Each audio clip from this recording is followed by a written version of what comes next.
E o Joel Rufino dizia: a esquerda não tem que ter uma política de segurança pública, a esquerda tem que ter uma política de proteção dos direitos. O que o Alessandro Barata dizia: não é direito à segurança, é segurança dos direitos, né? Boas-vindas à nossa audiência qualificadíssima ao podcast Segurança dos Direitos, seu podcast que eu gostaria de dizer que é semanal, mas confesso que estamos aí com uma pequena defasagem nesse último mês, mas somos ainda um podcast semanal em essência sobre segurança pública, direito e processo penal, criminologia, política criminal e todos os outros temas afins às questões criminais. Esse é o nosso 5º episódio da série especial Novo CPP em Debate, que continuamos tocando aqui por pelo menos mais uns 13 episódios. É uma série que está orientando aqui discussões políticas e jurídicas acerca do projeto de lei 8.045 de 2010, que está em tramitação na Câmara dos Deputados, sob relatoria do deputado João Campos, para instituir aí um novo Código de Processo Penal. Bom, hoje sou eu, Juni Cirino, que estou conduzindo esse episódio.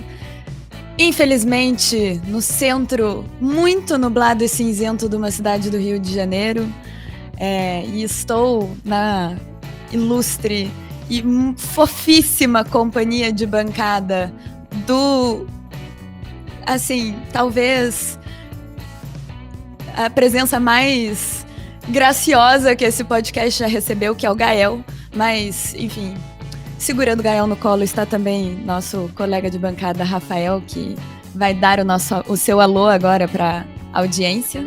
Olá, pessoal. Olá, Júnior. Olá, Antônio. Não vou adiantar aqui o nome da nossa ilustríssima convidada, não. Vou deixar com a Juni. Mas queria dar um alô, dizer que é um prazer enorme estar aqui mais uma vez, dividindo essa bancada com vocês. E hoje vocês estão correndo o risco de, no meio das minhas intervenções, ouvirem alguns ruídos tipicamente infantis. Serão dele, Gael, meu bebezinho de 6 meses de idade, que está aqui comigo, me acompanhando nessa gravação. Como sempre, acompanhando a gente nessa série especial, tá o querido Antônio Pedro Melchior. Antônio, dê o seu alô para a audiência. Olá, audiência qualificada. Olá, pessoal. Prazer, mais uma vez, estar aqui na companhia da Juni, do Rafael e hoje do Gael, esse dia especial. Já vai começar ouvindo muito de processo penal. Quando chegar lá na frente já vai estar já formado, já pronto. Vamos lá. Obrigado aí por todos. Vamos em frente que hoje vai ser muito bom.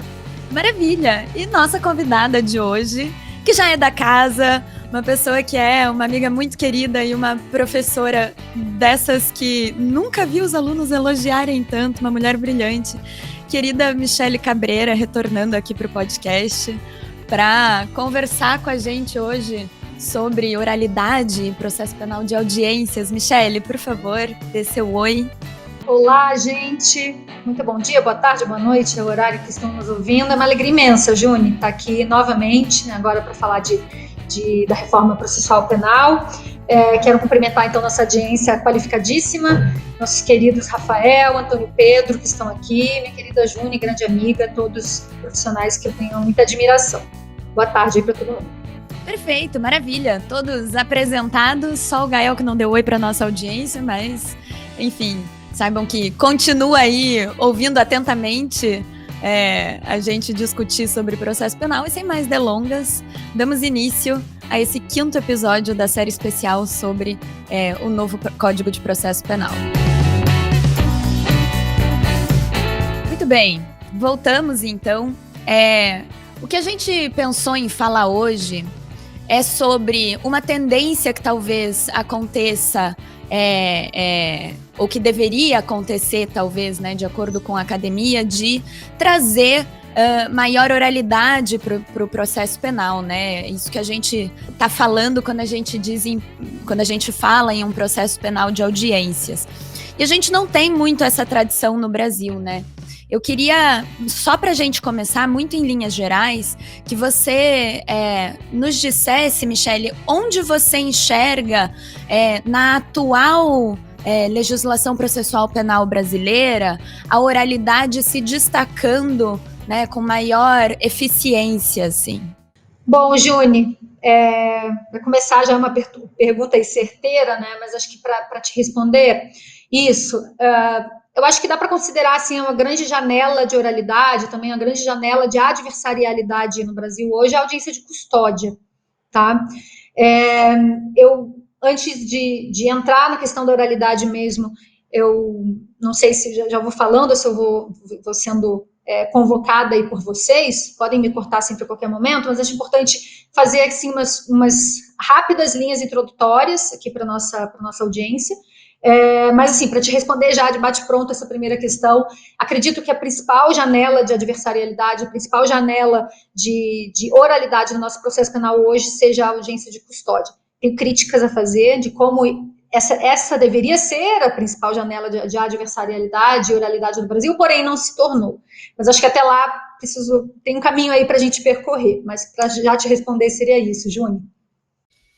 Maravilha. E eu sei que a gente tem... eu, pelo menos, tenho várias dúvidas, assim, né? Que processo penal não é exatamente a área que mais me sinto confortável de trabalhar. E uma das coisas que me chama atenção sobre o princípio da oralidade é que a gente tem, digamos, talvez a gente esteja muito preso no direito, desde a faculdade de direito, mas na prática da advocacia, principalmente, muito preso à forma escrita, né, no direito. E a gente fica um pouco receoso, isso é algo que eu cheguei a comentar alguns episódios atrás, a gente fica um pouco receoso, às vezes, de, digamos... mudar, né, de operar esse direcionamento para um processo penal que seja mais pautado no predomínio da oralidade, justamente por não ser talvez algo que com que a gente esteja tão confortável, com que a gente esteja tão acostumado, né?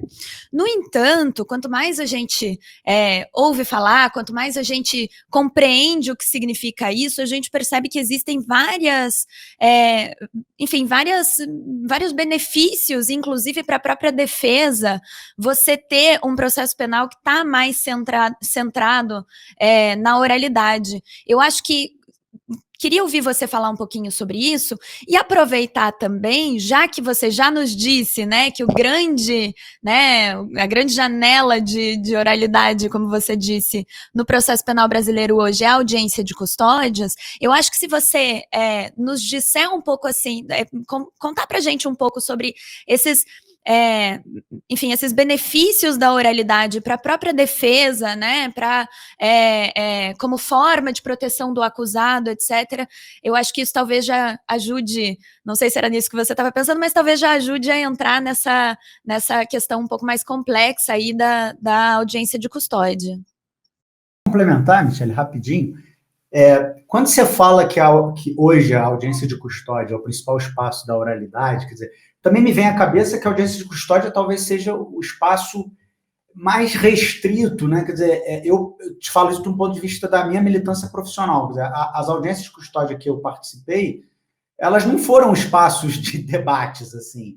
Geralmente os juízes reduzem aquilo a um momento de aferição, de prática de tortura, enfim, ou de maus tratos, ou de abuso, né, por parte dos policiais na condução daquele flagrante, ou na própria condução da prisão preventiva ali, quando é o caso, mas não é um espaço efetivo para você trazer argumentos, para você, de repente, conseguir uma domiciliar em razão de um problema de saúde. É oral, eu não tenho dúvida nenhuma, mas eu não sei se é propriamente adversarial, eu não sei se é propriamente... E aí, quando eu confesso, na minha ignorância, que você fala júri. Eu achei que o espaço da oralidade é o júri. Você vê com a audiência de custódia, né? E aí me veio isso na cabeça. Pô, uma audiência de custódia, a gente não consegue falar nada na audiência de custódia. Quer dizer, consegue falar, mas não adianta nada falar, porque é uma coisa tão restrita, né? A avaliação. Os juízes da audiência de custódia são cada vez mais agentes de segurança pública, que estão ali chancelando uma coisa, enfim. Eles têm receios de alterar a decisão do colega, né? Eles têm, enfim, aquelas coisas todas, enfim. Aí eu queria só introduzir essa problemática para você. Eu gostei do complemento do Rafael, e quero dizer que eu também fiquei surpresa com a resposta. Também achava que seria a júri. Mas assim, ainda bem que eu já dei meu meia-culpa ali, já avisei que processo penal não é a área que eu me sinto mais confortável. Então, eu tô tranquila. Bom, então vamos lá, causando surpresas aqui, né, já para começar. O que eu pretendo aqui é causar, assim, de verdade, já deixo de antemão que o meu objetivo é causar um certo choque com o que eu pretendo trazer aqui, porque eu fiquei muito feliz com esse convite para falar sobre esse tema, porque eu efetivamente considero a oralidade no processo penal, assim, o edifício, aquilo que vai edificar, aquilo que vai fundar um outro processo penal, né? Um processo penal, sem querer ser romântica aqui, em pensar que vamos refundar ou vamos reformar da forma como gostaríamos o nosso processo penal, mas assim, para transformá-lo, para pensar num outro processo penal menos bárbaro do que esse que a gente tem hoje, não tem como pensar um outro processo penal menos bárbaro do que esse que a gente tem hoje sem passar pela oralidade. Então, foram muitos questionamentos aí que me foram trazidos, né, tanto pela Juni, tanto como pelo Rafael. Eu vou falar alguma coisa um pouco mais introdutória para a gente introduzir esse tema, porque não tem como eu chegar a pá na oralidade antes de entrar nessas questões que me parecem um pouco mais complexas anteriores. Aí vocês podem a qualquer momento me interromper, tá? Porque sabe como é professor, né? Vai lá, sai falando. Mas assim, eu não pensei, é claro que o júri, a gente pensa ali aquela coisa teatralizada, né? Daqueles sujeitos, dividindo aquele espaço do plenário e falando oralmente, mas é porque, como é restrito a determinado tipo de crime, crimes dolosos contra a vida, me parece que no Brasil, a grande janela mesmo de adversarialidade, em que se pôde pensar uma adversarialidade, porém ela não aconteceu, foi a audiência de custódia. Mas até chegar nessa crítica, tem um caminho a ser percorrido. Então, o que eu pretendo fazer agora, tá? Para que nosso ouvinte não fique aí um pouco perdido, apesar de que já fui antecedida por grandes, incríveis professores e advogados, enfim, pesquisadores, que trataram muito bem nos episódios anteriores sobre essa questão mais de pano de fundo, política, histórica e social das reformas, mas eu acho que alguma coisa que ser dita e redita, ouvida e reouvida a todo momento, que é o seguinte, no nosso contexto, né, latino-americano, diferentemente dos demais países da América Latina, a gente hoje no Brasil caminha numa direção contrária, numa maré contrária, em relação aos avanços democráticos no processo penal. E aí, por que isso? Né? A que se deve isso? Eu vou chegar no final, pretendo conseguir construir esse pensamento de por que essa janela de adversarialidade, existem outras, mas porque elas não tiveram um efeito de oralidade na prática forense, mas para isso eu preciso percorrer um caminho que eu prometo que vai ser o mais rápido possível, porém vou tentar aqui não ficar muito na superficialidade. Então, o que acontece?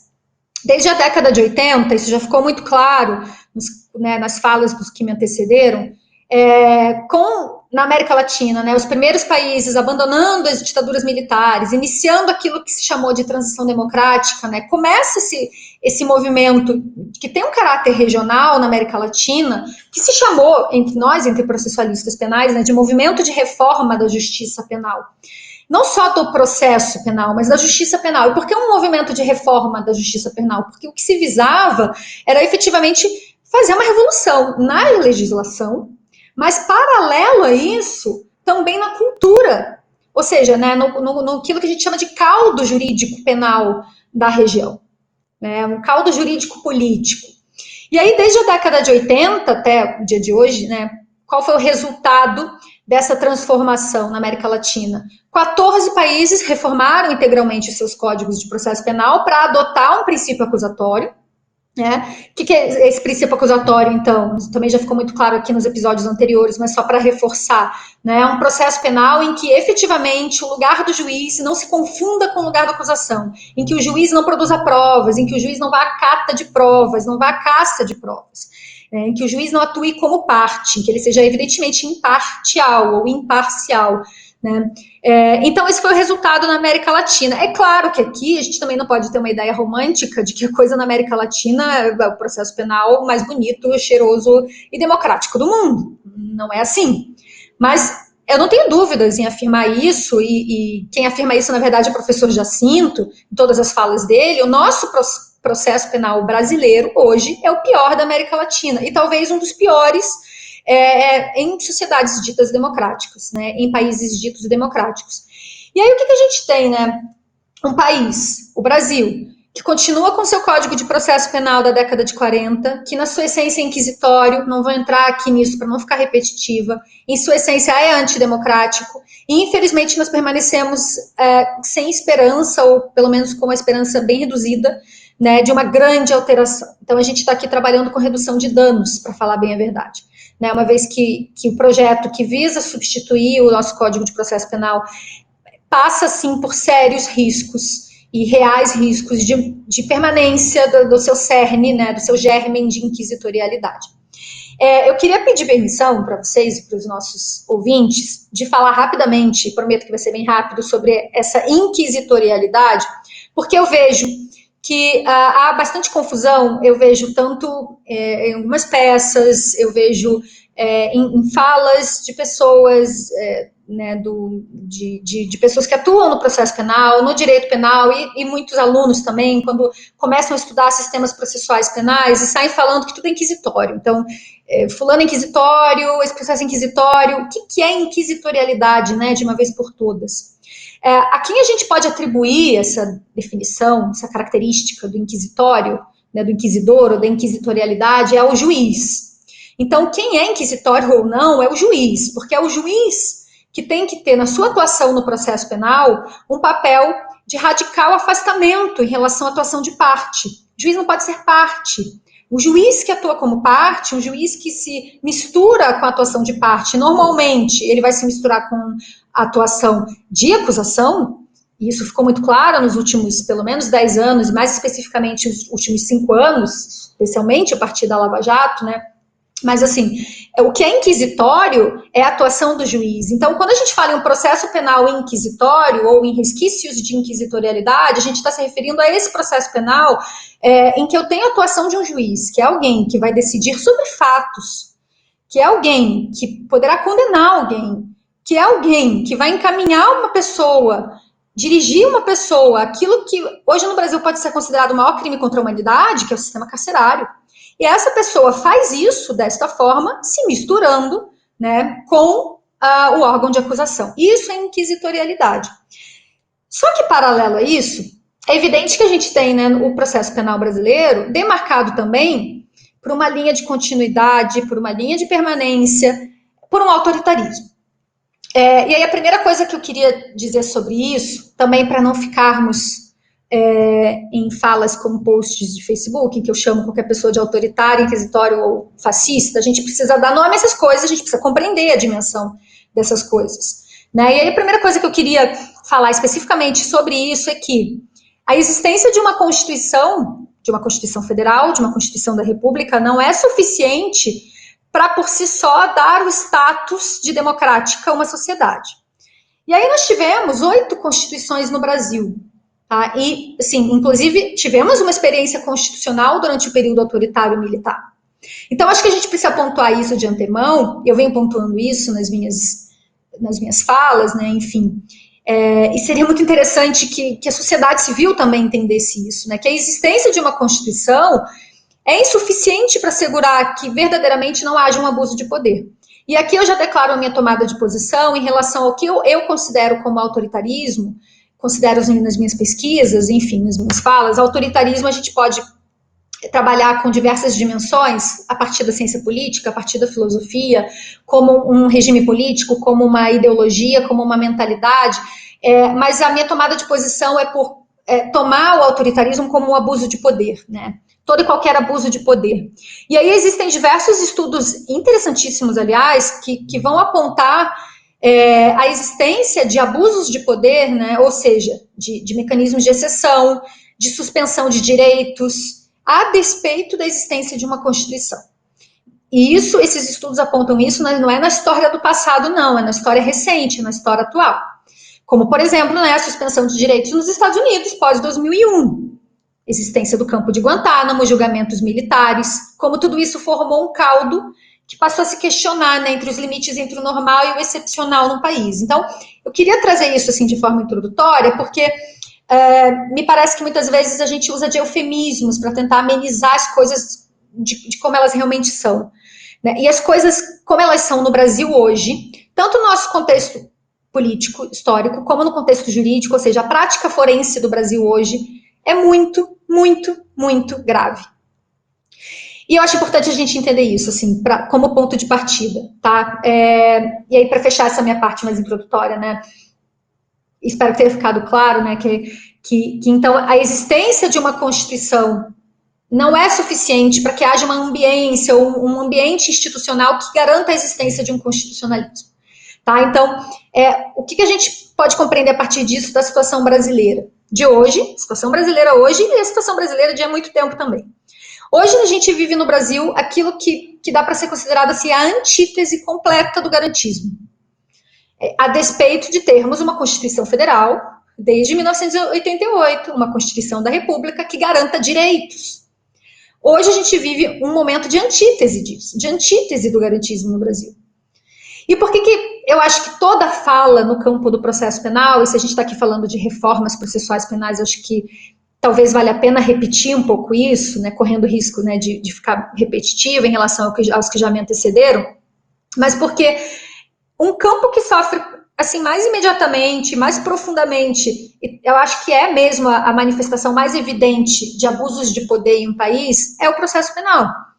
E aí nós processualistas penais críticos, né, normalmente nas nossas primeiras aulas ou intervenções sobre o processo penal, falas, palestras, enfim, a gente cita diversos autores que vão afirmar isso, que o processo penal é um elemento capaz de medir o grau civilizatório de uma determinada sociedade, de uma determinada população. Assim, só para citar, para depois quem quiser procurar essas referências, né, a gente vai encontrar isso no Giandomenico Pisapia, no Manual de Direito Processual Penal dele. A gente vai encontrar isso no próprio Roxin, né, que vai abrir a sua obra dizendo que o processo penal é o sismógrafo da Constituição. Isso está no Goldschmidt também, no James Goldschmidt, muito estudado por nós no processo penal, né? O Goldschmidt vai dizer que os princípios da política processual de uma nação, de um país, não são outra coisa que não elementos ou segmentos da política estatal geral desse país. Isso está numa obra dele que foi traduzida para o espanhol, que se chama Princípios Generales del Processo, Problemas Jurídicos e Políticos del Processo Penal. Olha que legal, né, esse título do livro do Goldschmidt, Problemas Jurídicos e Políticos do Processo Penal. E aí, nesse livro, nessa obra, ele vai dizer que a estrutura do processo penal de uma nação é o termômetro dos segmentos corporativos ou autoritários de uma Constituição.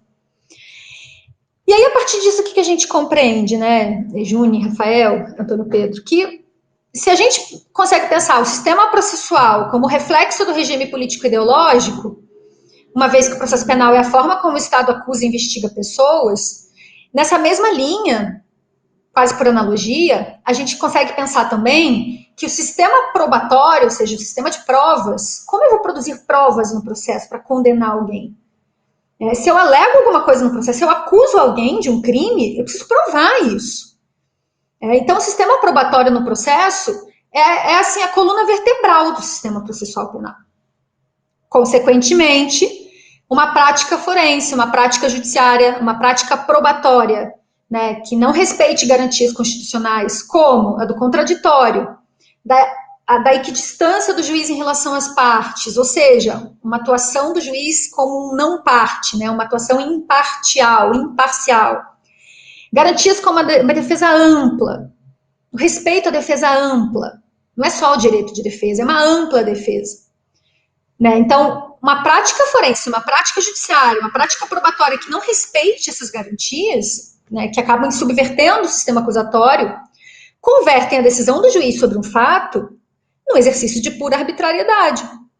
E aí nós temos o que vimos no Brasil nos últimos anos, né? Prisão para delação, confissões a qualquer custo, delação premiada com interferência judicial. Uma vez numa palestra, Juni, eu disse, era uma palestra sobre delação premiada, e eu abri minha fala dizendo, no auge da Lava Jato, pensa, dizendo que não existia no Brasil um acordo de delação premiada legal no sentido de que tenha ocorrido conforme os ditames legais da lei. Né? Porque alguma interferência judicial houve ali. Então, a gente vê um processo penal, como vimos nos últimos anos no Brasil, com associação entre judiciário e imprensa, a substituição de um juízo conceitual, analítico, por parte dos juízes, assim, pautado naquilo que deveria ser a utilização de uma boa dogmática, numa boa justificação das suas decisões, por um juízo de boa racionalidade, de boa justificação. Eu condeno e justifico por que eu condeno, mas a completa substituição disso por um juízo, assim, de conveniência e oportunidade, né, nas decisões. O juiz não diz mais: eu interpreto o texto da lei, reconheço a norma e aplico por causa disso. Ele diz: isso aqui é útil, eu aplico porque assim tem que ser. Porque a sociedade clama por isso. Então, assim, esse é o espectro do processo penal brasileiro, que é, dentro desse contexto latino-americano, o único processo penal que manteve as suas bases originárias, ou seja, um processo penal que mantém a sua espinha dorsal inquisitória desde a década de 40. Nós nunca transformamos ele, apesar de termos passado, né, por reformas parciais. Mas o que tudo isso tem a ver, né, com a oralidade? Agora há pouco, quando eu falei da insuficiência, né, da existência de uma Constituição para que se conceba uma nação, uma sociedade com um caráter, para que se conceba institucionalmente um constitucionalismo, uma garantia de direitos, tem um autor que eu gosto muito, que trabalha com isso, que é o Robert Farron. Ele não é do processo penal, então ele seria mais assim do constitucionalismo, mas ele vai dizer que um verdadeiro processo de democratização demanda um movimento vindo de baixo. E por que eu gosto disso, dessa expressão do Robert Farron sobre a democratização como um movimento vindo de baixo? O que isso tem a ver com a nossa oralidade no processo, né? Porque eu considero que a expressão máxima de um movimento vindo de baixo como um processo de democratização no processo penal seja exatamente o nosso tema de hoje aqui do podcast, a oralidade. Por quê? Porque, gente, oralidade é o olhar no olho, é o sentir o cheiro, é esse movimento vindo de baixo, é o abandono da cultura da escrituração, é o abandono da cultura de decisões tomadas a portas fechadas, dentro do gabinete majestoso de juízes, que são sujeitos que, a despeito de serem servidores públicos, exigem, né, um tratamento pomposo com um sem número de títulos, que muitas vezes não recebem advogados, ou que recebem advogados com hora marcada. Em alguns dias eu vou receber essa gente, não todos. Então, eu gosto de trabalhar com essa ideia do Robert Farron, né, sobre a democratização como movimento vindo de baixo, porque o processo penal não vai mudar, e assim, não estou dizendo nenhuma mudança só normativa. A gente precisa pensar nessa mudança processual penal como uma política pública, uma mudança normativa, uma mudança institucional, uma mudança cultural. E essa mudança não vai acontecer se a gente não parte da oralidade.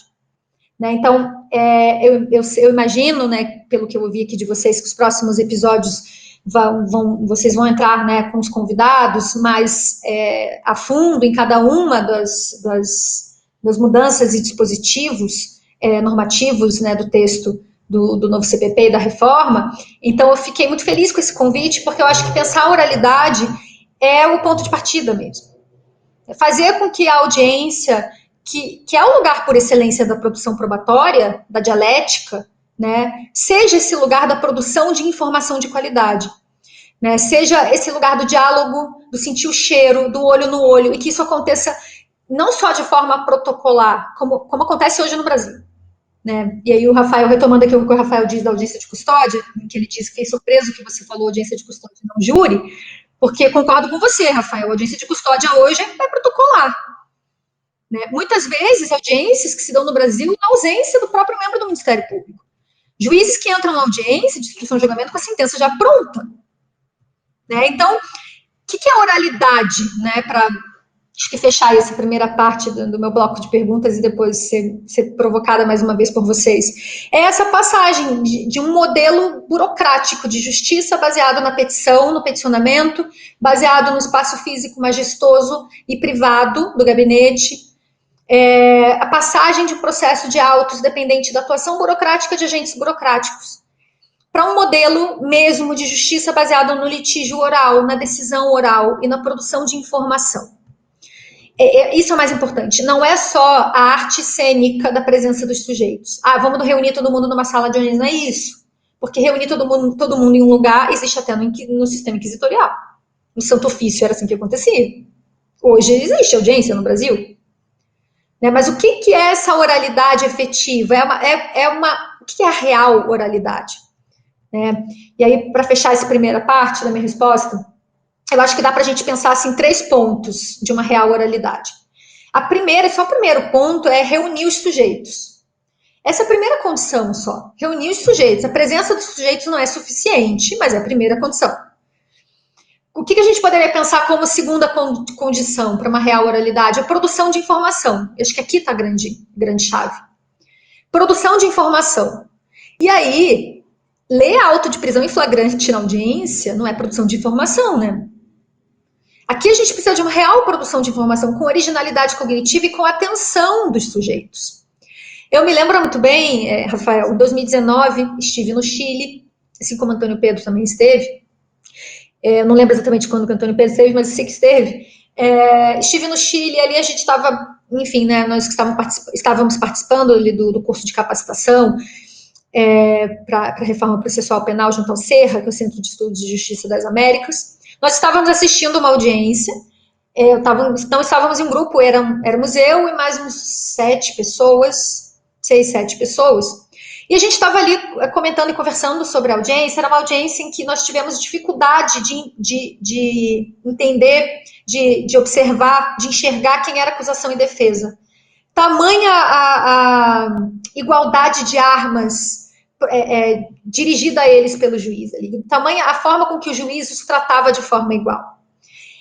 Ali eram 3 juízes, né, porque no Chile é assim que acontece, é um órgão colegiado já no primeiro grau, e um dos juízes é o nosso querido amigo Eduardo Galhardo, juiz de garantias no Chile, e nós estávamos ali conversando entre nós. A gente estava conversando muito alto, mas a gente estava conversando, e de alguma forma aquela nossa conversa estava atrapalhando a atenção do juiz. O juiz, né, pediu a palavra e disse se a gente poderia ou se retirar ou fazer menos barulho, porque ele precisava ter atenção. Por que ele precisava ter atenção na audiência? Porque era ali que ia ser produzido tudo. Ou ele prestava atenção ali, naquele ato, naquele momento, na produção de informação que estava sendo produzida dali, na produção de provas que estava sendo produzida ali, ou ele não conseguiria dar uma decisão, porque ele sabe que depois ele não ia poder dar a decisão no seu gabinete. Então, pensar uma real oralidade é isso, pensar essa produção de informação que requer uma originalidade cognitiva do juiz, que requer uma atenção do juiz. E aí, gente, quando se gera uma informação de qualidade, eu tenho uma abertura para que sejam tomadas decisões de mais alta qualidade também. Lembrando aqui nessa segunda condição, para a gente pensar juntos uma real oralidade, a gente não pode esquecer que a principal fonte de informação é o Ministério Público. É ele que detém o ônus ou a carga probatória.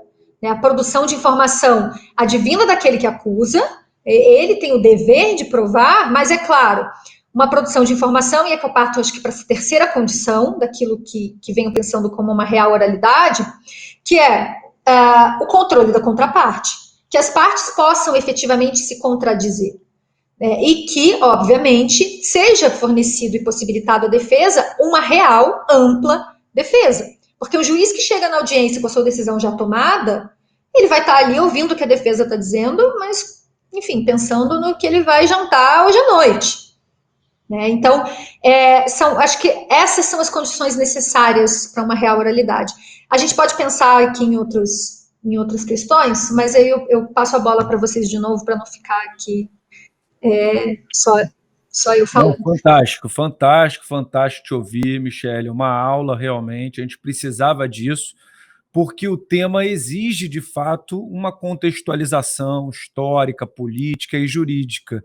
Não é um tema que as pessoas estão acostumadas a ouvir, e se a gente não trabalhasse da forma que você propôs e fez, talvez os nossos ouvintes não conseguiriam ir, né, vamos dizer assim, aquilo que é realmente importante no campo da oralidade. Algumas coisas que você falou me vieram aqui à cabeça para eu dialogar contigo, a partir até do exemplo que o Rafa deu, né, da audiência de custódia. Aí tem uma coisa muito importante, ver como que os modelos inquisitoriais eles acabam repaginando e absorvendo, né, Rafa, né, Michele, algumas práticas próprias a um modelo adversarial. Esse é um grande perigo, até da gente falar no juiz de garantias desassociado de uma reforma mais ampla, porque a tendência é que essa reconformação inquisitorial acabe acontecendo. E a questão das falsas oralidades, como essas que provêm de umas audiências onde as pessoas ficam olhando, onde não há debate, dialética nenhuma, diz um pouco desse sistema que absorve, a partir de uma matriz inquisitorial, alguns avanços que a gente tentou e tenta produzir. Uma outra coisa que você falou que eu acho muito importante colocar é que a oralidade não é dar o microfone para as pessoas se manifestarem, né, numa audiência. A gente está falando de uma metodologia mesmo para concretizar o princípio acusatório a partir de uma cultura adversarial. Né? E aí uma questão do regime político. Tem algo aí de um projeto republicano de julgamento penal, né? Que é um ajuizamento oral e público, que é onde você fala muito bem sobre essa questão dos que vêm de baixo. O escriturismo ele realmente está ligado à cultura do registro, logo à cultura do controle da informação e do sigilo. Né? Então, tudo isso dá um atravessamento republicano, democrático, dialógico à construção da decisão penal, né? Porque ela é algo que é construído dentro do próprio processo a partir da contribuição das partes. Tem algo aqui que eu acho fantástico que o Binder vai dizer, que nós não conseguimos imaginar o quão profundo não é essa cultura da escrituração registro nas nossas vidas, na nossa formação como estudantes de direito, né? Imagina, as faculdades não trabalham isso que a gente está falando hoje nesse podcast. Passa ao largo, não é dar trabalho oral, gente, para o cara tentar falar, se expor, perder a vergonha. Não é isso. A gente está falando de uma coisa... Olha o que ele vai falar. Olha, o registro ele influi na maneira com que a gente percebe os fenômenos. Por exemplo, a audiência vale pelo que está registrado. A própria situação passa a ser compreendida pelo registro, porque o importante não é escutar, entender, como esse juiz lá do Chile, um pouco incomodado com o barulho, estava querendo. O importante é deixar consignado. Então, até na maneira de você raciocinar, o raciocínio não é para convencer, para intervir, para debater, é um raciocínio para consignar. Então, o cara pensa como ele vai dizer para ficar no papel de tal maneira. Então, realmente, a gente está falando de uma chave que é relacionada ao trâmite judicial dos processos inquisitoriais. É muito difícil. Aí, até para fazer um pouco a ponte com o que está lá no código, gente. Bem, a Júlia me pediu para 1 minuto contextualizar aonde a gente se encontra lá no código, hoje, no âmbito das reformas. Eu acho que vale a pena para poder trazer aqui umas coisas que é onde eu queria te perguntar. Gente, existe esse grupo de trabalho coordenado pela deputada Margarete. Os trabalhos eles estão sendo... a verdade é que eles estão esvaziados da presença de deputados, até mesmo deputados do campo progressista ou com uma visão crítica do funcionamento do sistema, por outros interesses ou trabalhos que eles estão executando. Como o poder das organizações policiais é muito forte e elas têm interesse enorme no Código, em razão, né, da distribuição de poder que o Código traz para as organizações, entre elas a organização policial, aqueles deputados relacionados a essas bases continuam presentes. E então, alguns temas, diante da até ausência de quórum para se aprovar, estão sendo estrategicamente retirados pela coordenadora da deliberação, até para a gente não ter enfim, não perder tudo que o pouco que se conquistou desde que veio lá de 2009. Vou dar um exemplo. No texto do João Campos, a audiência de custódia poderia ser por videoconferência, que é uma briga, e mais do que isso, gente, no parágrafo 1º do 606, ele fala que o preso em flagrante ou por força de mandado de prisão poderá renunciar ao direito à apresentação ao juiz de garantias.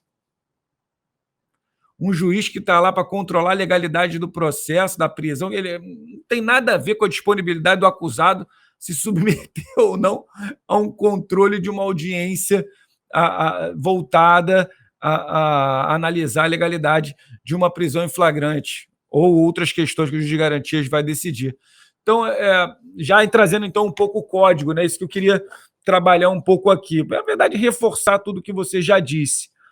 As audiências orais, elas envolvem uma metodologia do sistema, ela parece ser vital para a construção de um novo processo penal mas realmente é muito complicado avançar com isso, porque parece atuar no âmbito da própria maneira com que as pessoas percebem os fenômenos no processo. É muito forte o poder do trâmite, da burocracia e da escrituração. Eu queria que você falasse um pouco mais sobre essa questão das falsas oralidades nesse contexto, porque em 2008 tentou-se lá, vamos registrar as audiências. Gente, o que adiantou o registro audiovisual das audiências? Coloco isso aí para vocês. Hoje não está escrito, mas ao mesmo tempo todo mundo tem que ficar ouvindo, o juiz também não ouve. Quem ouve é o assessor, deve ficar passando o negócio. Então, falar um pouco sobre isso, né? Como que as reformas, num contexto de uma cultura inquisitorial como a do Brasil, parece produzir muitas falsas oralidades, e, mais uma vez, esclarecendo aos nossos ouvintes que não é disso que a gente está falando. Legal, Antônio Pedro, a provocação. Bom, duas coisas. Primeiro, audiência de custódia, outra 2008. Vou começar aqui por 2008, apesar de que a audiência de custódia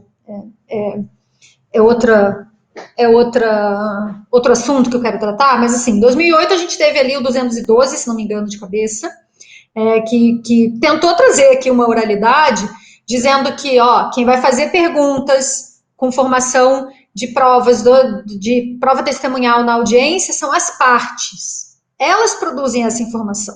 Elas fazem perguntas, acusação e defesa, na audiência. Se não me engano, é o 212, né?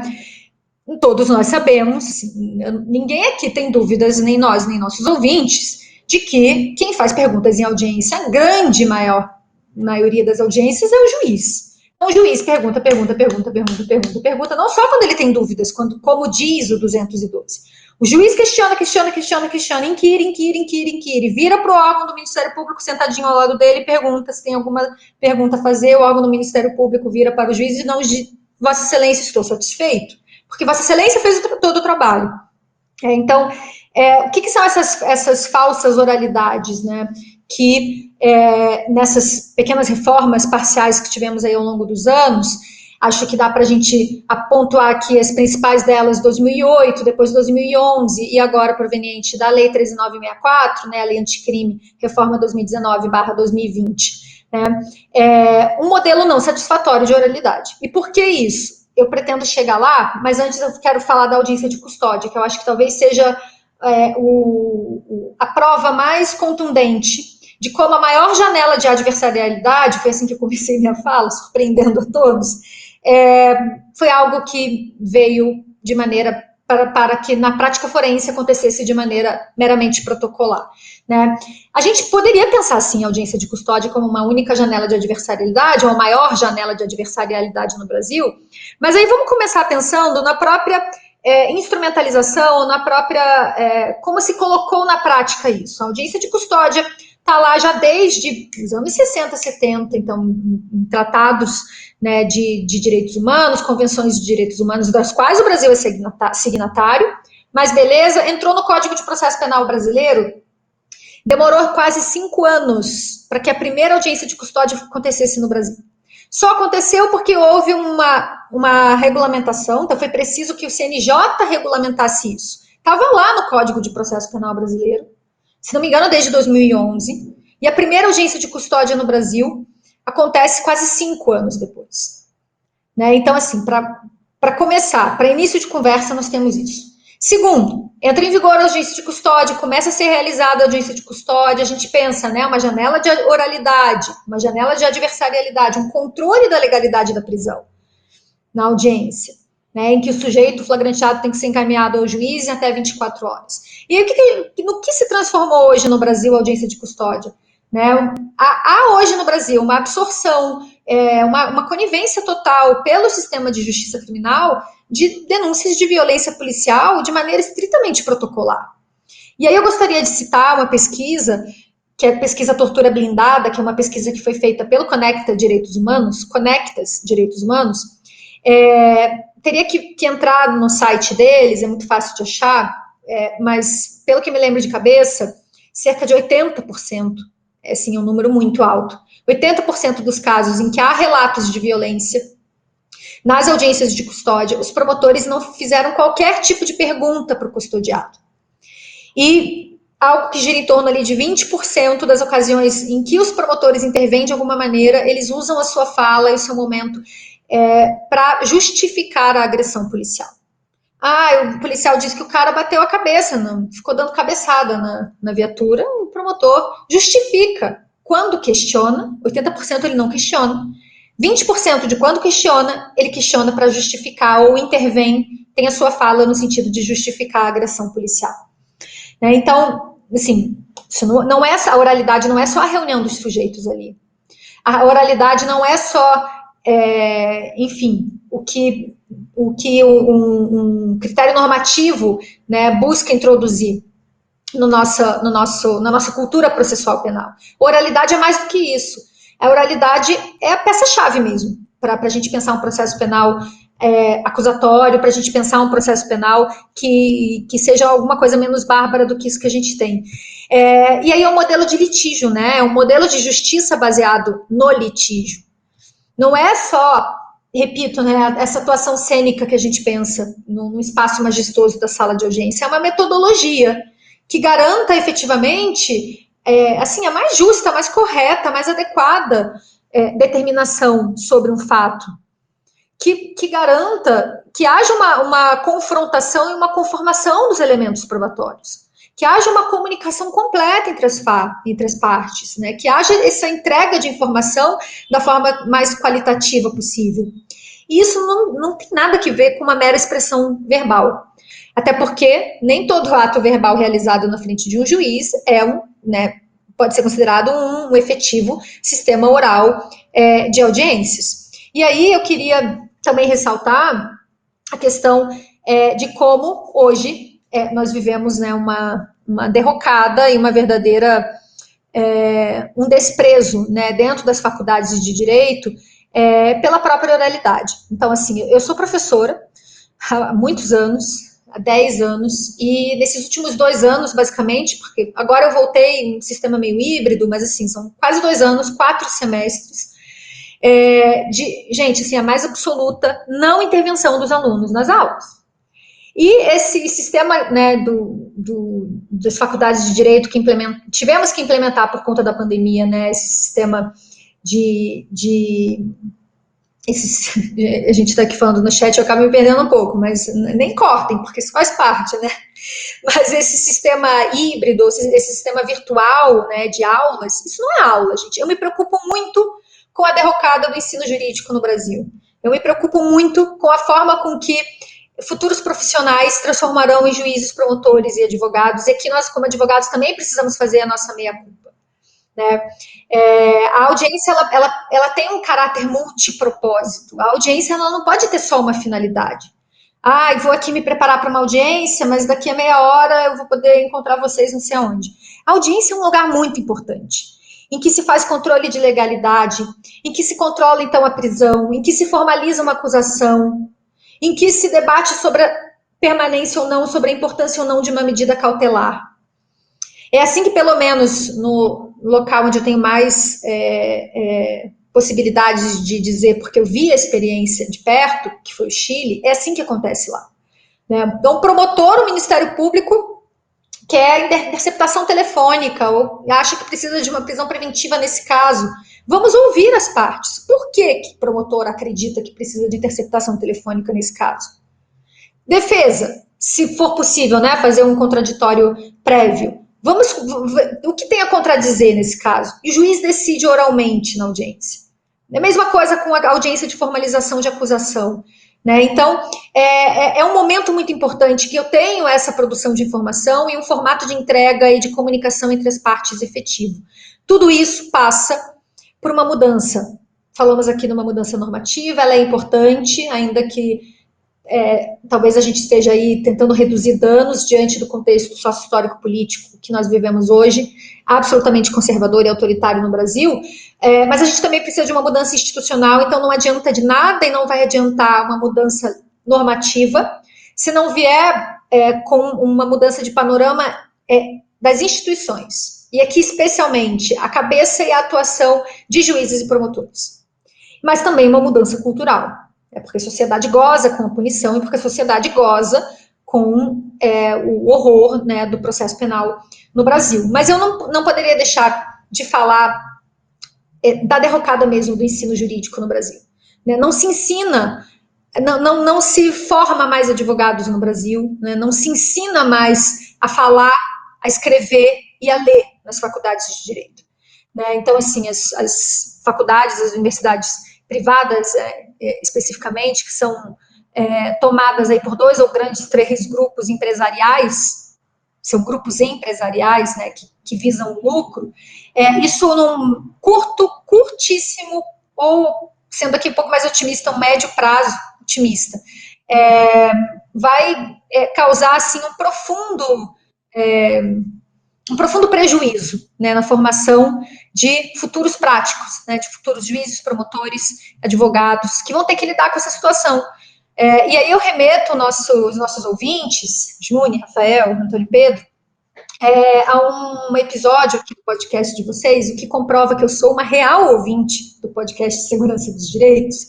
Se não me engano, foi o último episódio da temporada passada, não sei se vocês dividem por temporada, mas foi um episódio com Maurício Dieter, em que ele fala sobre isso. E assim, aquele soco no estômago que todo mundo, todo estudante não quer ouvir, porque todo mundo quer o seu lugar ao sol, né? Mas que precisa ouvir. Então, eu remeto o nosso ouvinte a esse episódio, mas basicamente, assim, resumindo, né, o que foi dito ali, esse futuro absolutamente derrotado de uma cultura jurídica baseada na boa dogmática, baseada na boa técnica, baseada na formação complexa, uma formação aprofundada de futuros profissionais. Eu sou professora, gente, há 10 anos, e assim, eu digo para vocês, de alguém que tem uma certa experiência, não é muito, mas tenho uma experiência aí de 10 anos e pelo menos 2 anos de pandemia. Os alunos não leem, não comparecem à aula, eles não falam, você pede opinião, um ou outro consegue participar, a maioria não consegue. E assim, o espectro no horizonte, né, do caldo jurídico-cultural desses profissionais é o pior possível, porque eles vão, né, sentar a bunda, estudar e vão passar no concurso da magistratura. E aí, o que vai ser de nós com isso? Né? Então, eu acho que retomar isso a partir de uma mudança de formação, e nós estamos aqui fazendo isso, né? Nossos ouvintes, a gente está aqui tentando, exaustos que estamos, mas estamos tentando jogar à luz a importância da oralidade, a importância da boa formação, a importância do bom curso de direito, a importância da crítica, a importância do processo penal crítico, né? Eu acho que nesse segundo bloco aí de coisinha e passar para os meus. Eu quero ir ouvir também o Rafa e a Júnior sobre isso. 2 coisas só que você colocou que me vieram aqui rapidamente à cabeça. A primeira, bem, a gente estava falando das falsas oralidades, a gente falou, né, da audiência de custódia e tudo mais, e me veio à cabeça outros problemas. Por exemplo, no GCRIM, em tese, o procedimento era para ser todo oral, gente. Mas não acontece isso, não tem audiência nem na questão da transação, que o promotor deveria estar ali para dialogar e discutir aquelas condições. Hoje em dia, os nossos ouvintes que estão começando a pessoas de diversos, né, estágios, aí, encontros no direito, desde estudantes a professores doutores, que eu sei que são nossos ouvintes. Para quem está começando, gente, a proposta de transação vem por escrito. O promotor nem está lá. Né, quem decide o negócio na conversa ali é um bacharel em direito. Ou seja, aí vem para a denúncia, não é oral, é escrita, a resposta também vem escrita, as audiências são fracionadas. Então, o que a gente quer também dizer a gente está querendo aumentar a qualidade da prestação da justiça. E é interessante essa questão da oralidade, que não tem nada a ver, nem comporta aquela acusação mais rasteira, como se a gente estivesse querendo caminhar para um processo ultragarantista ou o que for, porque aqui não é defesa, a gente não está falando nem disso. A gente está falando como melhorar a qualidade da prestação da justiça, com audiências. Aí uma vez, e é impressionante, Michele, como os advogados também não têm essa compreensão. Porque, não apenas porque muitos se fazem dentro da estrutura inquisitorial, né? Não só juridicamente como financeiramente, falta preparação e tudo mais, mas porque também não sabem como é. Então, um falou assim, poxa, mas aí vai demorar muito, vai ter que marcar uma audiência para eu poder... Gente, em tese, a audiência é muito mais rápida, né, para resolver as coisas, porque abre vista para não sei quem, vai para não sei aonde, 10 dias de intimação, ainda tem intimação tácita, ou seja, é uma outra dinâmica, mas que precisa, e essa é a segunda coisa que eu ia falar, precisa realmente uma mudança em toda a estrutura. Por exemplo, quem trabalha com litigância oral em processos acusatórios sabe que é muito comum a ideia da teoria do caso, que é um outro tema. A teoria do caso é uma maneira de racionalizar os fatos objetos do processo, assim como as questões jurídicas e as provas que sustentam esses fatos. Então, como é que a gente vai fazer isso com uma denúncia de 200 páginas? Não existe denúncia de 200 páginas. Tem uma imputação, tem uma prova, tem uma audiência intermediária onde vai ser discutido aquilo. Gente, eu estou aqui, juro por Deus, há 2 semanas tratando de uma única pessoa e fica aquela dúvida se eu devo refutar toda e qualquer afirmação com conteúdo pejorativo, né? Porque alguns nem crimes são, é uma cortina de fumaça, tudo muito grande, tudo muito demorado. Isso daí é bom para quem está nos ouvindo. Isso é contraproducente aos interesses persecutórios do Estado, né? Para o exercício da política criminal do Estado, que se faz também pela via do processo penal.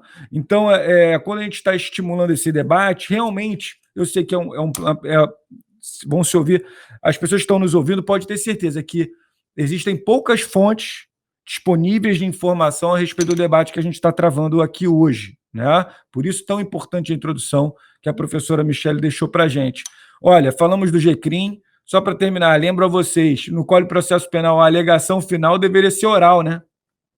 Mas nunca se vê acontecer, o juiz também não quer, o promotor não quer, deixa para depois, não sabe se é ele que vai fazer, se não é ele que vai fazer, ou seja, a gente sequer se assegura que o tomador da decisão foi quem a produziu a partir do debate do que ele ouviu, a gente não tem essa certeza. Também temos aqui, olha que interessante, no procedimento da ação penal originária, o negócio é melhor. Por quê?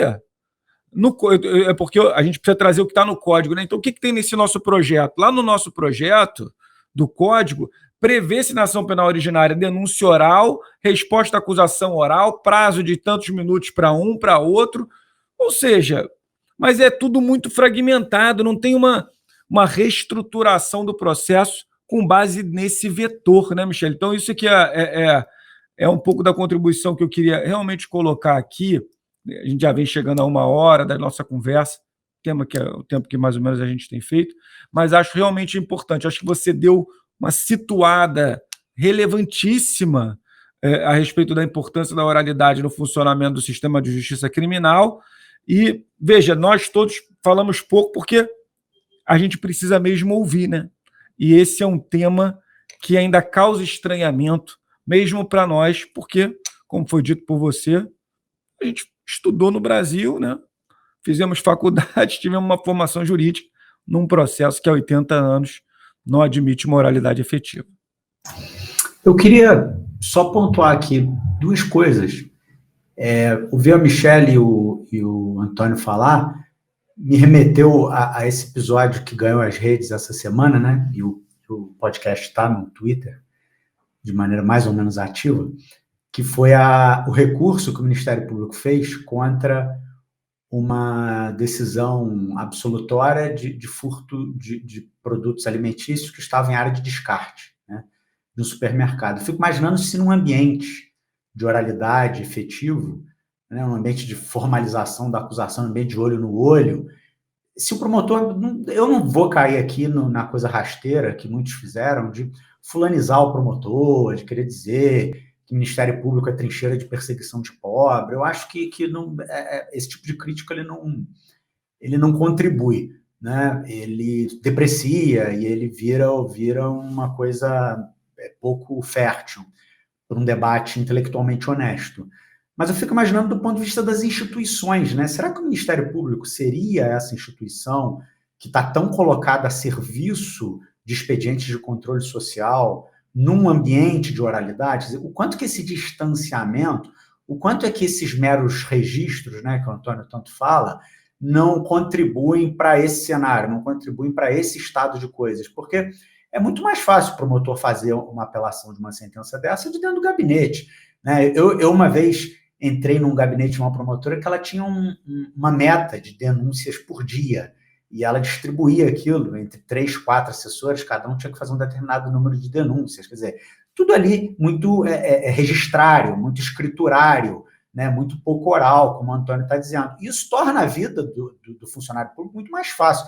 Isso se soma a toda essa preocupação que a Michelle coloca, né, que se intensificou com a pandemia, que é a coisa e que foi tema do primeiro podcast da Michelle aqui com a gente, que é a coisa da virtualização dos procedimentos.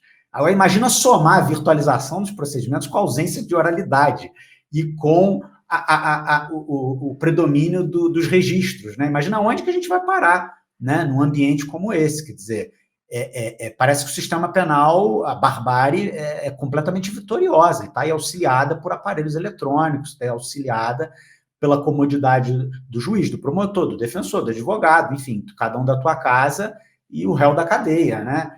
Enfim, e os processos, eles viram máquinas de moer gente muito mais insensíveis do que já são. O processo penal a definição do processo penal por excelência é essa mesmo, mas a gente está aqui para reduzir os danos, a gente está aqui para mitigar, né? Em que medida essa virtualização excessiva, em que medida essa ausência de oralidade enfim, não acaba ainda mais com isso, né?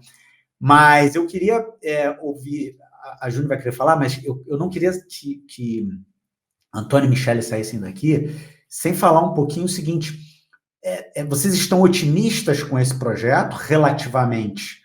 Eu sei que vocês já falaram aí algumas questões, eu sei que o Antônio já é um pouco crítico, acha que não está suficiente, mas vocês estão de alguma forma otimistas ou vocês acham que não, que a gente não caminha para um processo penal de audiências e a tendência, mesmo inaugurando-se esse novo marco normativo, é a gente manter aí essas reminiscências do passado que tanto aprisionam a gente a um modelo mais inquisitório? Eu achei muito curioso que o Rafael levantou a bola dessa questão, como o processo penal de audiências parece, ou pelo menos a gente gosta de imaginar que seria um processo penal talvez muito mais próximo da realidade daquele acusado e talvez muito mais sensível, né, para questões como essa que tomou as redes essa semana.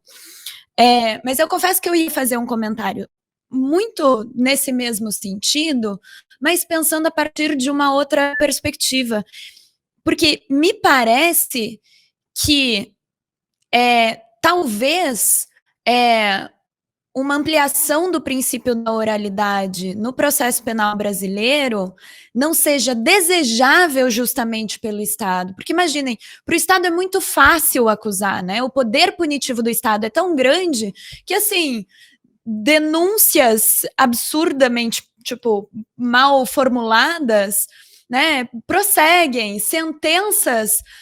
Quantas sentenças nulas a gente não vê, e nulas assim por vício de motivação, porque o juiz pega e só copia os argumentos do Ministério Público, sequer, né, muitas vezes sequer enfrenta os argumentos da defesa. Então vejam que o poder punitivo já é um poder muito fácil de ser exercido, e fora da oralidade, ele é um poder ridiculamente fácil de ser exercido. Então vejam como a facilidade desse poder acusatório, desse poder punitivo do Estado se torna exacerbada a partir, né, dessa tradição escrita que a gente está inserido. E isso me parece, e essa é a pequena inversão que eu queria fazer em relação à perspectiva do Rafael, me parece que é o grande obstáculo que a gente tem em tentar caminhar no sentido da oralidade no processo penal brasileiro. Porque eu não sei se existe, né, um desejo, uma vontade por parte, né, do Poder Administrativo, do Poder Judiciário, em inverter essa digamos, essa lógica do processo penal, justamente porque isso vai significar para eles uma perda de poder, né? Vai significar para eles uma redução dessa facilidade de exercer o poder acusatório, o poder punitivo do Estado. né? Porque é claro que a gente gosta de pensar que sim, né, a oralidade vai sensibilizar as pessoas, mas a verdade é que as pessoas não querem ser sensibilizadas, particularmente nessa alta burocracia forense. Então, eu acho que é um pouco triste, assim, a gente pensar isso dessa forma, né? Um pouco devastador a gente pensar que o caminho para a oralidade no Brasil é um caminho que vai estar atropelado justamente por aqueles que, como o Antônio colocou mais cedo, mais se beneficiariam, porque tornaria, né, a prestação jurisdicional muito mais fácil, muito mais eficiente, muito menos custosa para o Estado. E vejam como são justamente esses mesmos funcionários públicos que colocam essas barreiras para que a gente consiga avançar no sentido de uma prestação jurisdicional melhor. Então, enfim, eu queria só deixar essa observação para deixar espaço para você responder ali as eu ia falar indignações ao invés de questões. Enfim, responder as questões que o Rafael colocou, porque, enfim, isso é algo que me deixa perturbada, de fato, né? Ficaria muito mais difícil para o Ministério Público avançar com denúncias ineptas, para, enfim, a gente ter que, quantas vezes, recorrer reiteradamente de sentenças nulas e, no entanto, né, existe ali uma forte restrição por parte do Estado em caminhar nessa direção, por mais que seja uma direção, do ponto de vista, talvez, da administração pública, vejam, da administração pública, talvez seja uma direção extremamente desejável, mas do ponto de vista, né, digamos, de uma perspectiva de entender quais são os meandros realmente do exercício do poder no Poder Judiciário, no Ministério Público, a gente sabe que não existe qualquer desejo em tornar a prestação jurisdicional mais eficiente, se isso significa, né, perder essa facilidade do poder acusatório, do poder punitivo. Achei, claro, tristíssimo, né, tudo isso que vocês trouxeram, Juni e Rafael, agora nessa última provocação, mas achei genial, até para a gente fechar, né, o episódio, achei genial, porque primeiro porque o Rafael bem lembrou, né, o episódio da semana, tristíssimo, deprimente, sobre a apelação do Ministério Público em relação à absolvição que havia acontecido, né, no furto de lixo, furto de material descartado, enfim. Eu não tenho dúvidas, Juni, de que não há vontade política institucional para essa mudança e para a implementação de uma oralidade, não tenho dúvidas. O que demonstra para a gente, o que é um sintoma de como a oralidade é essa arma de garantia dos cidadãos. Né? E aí eu retomo aquela linha mais introdutória que eu trouxe no início da minha fala sobre não é suficiente uma Constituição. Né? A gente precisa de um ambiente institucional propício para a implementação de direitos e de garantias. A gente vive um momento completamente oposto, antítese disso. E aí o Binder vai dizer que a oralidade é essa arma mesmo, que a oralidade não é um princípio. Então aqui, o nosso episódio de hoje sobre a oralidade, a gente não está debatendo um princípio, a gente está debatendo um instrumento de concretização da publicidade mesmo, né, do processo. E isso tem tudo a ver com o que foi trazido aqui pelo Rafael, a questão do lixo. Eu não tenho dúvidas de que, quer dizer, eu tenho lá minhas dúvidas, tá? Mas eu acho que haveria um constrangimento. É claro que eu tenho dúvidas, vamos confiar neles? Não. Mas assim, eu acho que haveria um certo constrangimento na defesa de certas coisas na publicidade.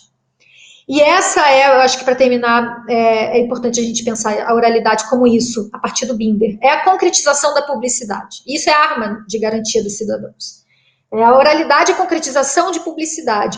Por isso que não há vontade política, institucional e jurídica para a implementação da oralidade. Por quê? Porque nas portas fechadas, na sua escrituração das suas peças, das suas denúncias, das suas razões de apelação, que se estabelecem as atrocidades e as monstruosidades, como essa que a gente viu essa semana. Eu tenho dúvidas se isso aconteceria de forma como acontece hoje se fosse oral. Eu acho que alguns momentos aconteceria sim, mas assim, eu acho que haveria um certo constrangimento. E eu acho que esse é o nosso grande problema no Brasil hoje, a falta de constrangimento em relação à defesa de determinadas posições. Bom, não à toa o Brasil elegeu um sujeito que expressamente, sem o menor constrangimento, fez a defesa da morte de pessoas, defesas de posicionamentos racistas, machistas, homofóbicos e tudo mais que nós já sabemos, né? Então, eu acho que desde o fim da Segunda Guerra Mundial e depois passando, né, pelas ditaduras latino-americanas, redemocratização na América Latina, a gente vem perdendo, e o Brasil muito mais, esse constrangimento na defesa de monstruosidades e de atrocidades. Então, não tenho dúvidas de que não há essa vontade política.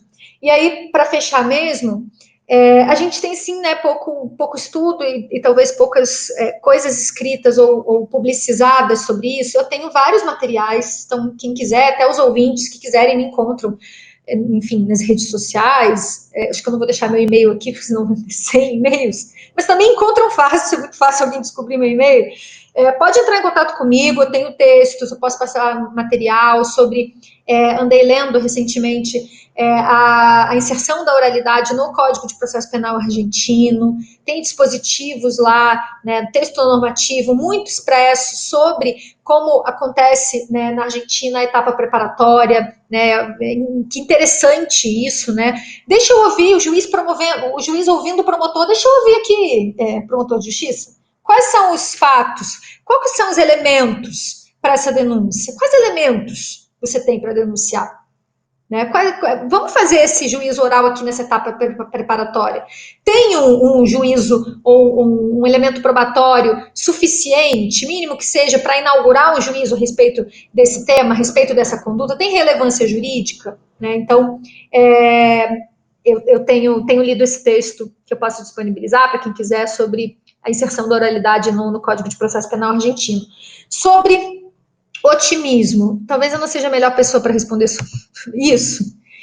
Eu não sou uma pessoa muito otimista, assim, eu sou bastante cética.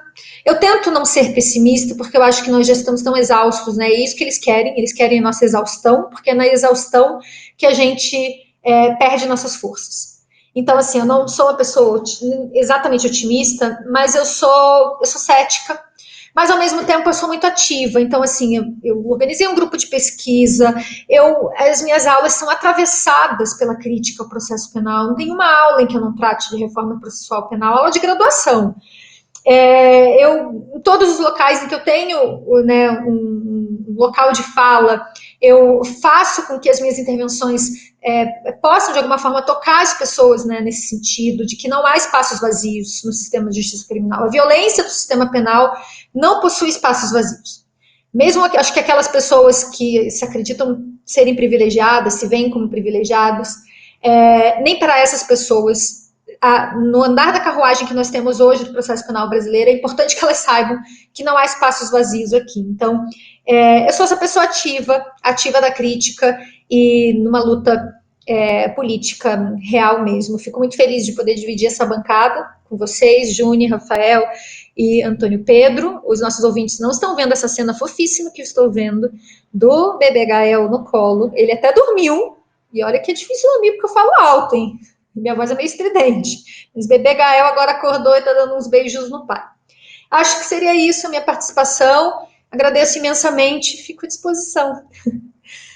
Michele, a gente tem muito que te agradecer, tua disponibilidade de sempre, enfim, o carinho com que você trata o podcast, nossa audiência e, enfim, tá sempre aqui com a gente, ouvindo o podcast, divulgando, enfim, a gente fica super feliz. Acho que você deu, assim, uma ampliada no nosso horizonte em relação a essa abordagem. Acho que toda essa tua explicação inicial foi fundamental para a gente pensar isso a partir de uma perspectiva mais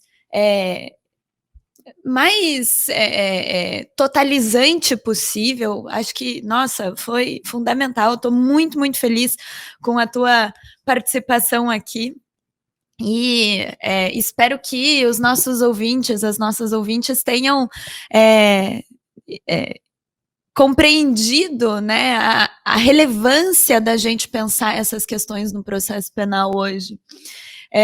Uma última questão, assim, nem precisa responder, eu acho que talvez seja algo mais para a gente ficar pensando, que é algo que ficou na minha cabeça agora no finzinho desse episódio, se eventualmente, né, caminhando para um processo penal de audiências mesmo, a gente veria diminuir essa defesa da sociedade, né, aquela coisa do indubio pro societate, a partir do momento que a gente estivesse colocando o sistema de justiça criminal, enfrentando diretamente todas essas pessoas que eles dizem, né, que, enfim, precisam defender o Estado e a sociedade contra elas, e que a gente sabe que são pessoas que, na verdade, são as grandes vítimas, em geral, da violência direta ou indireta do Estado, né, enfim, da carência do Estado, da carência, da falta de atenção que o Estado entrega para essas pessoas. Fiquei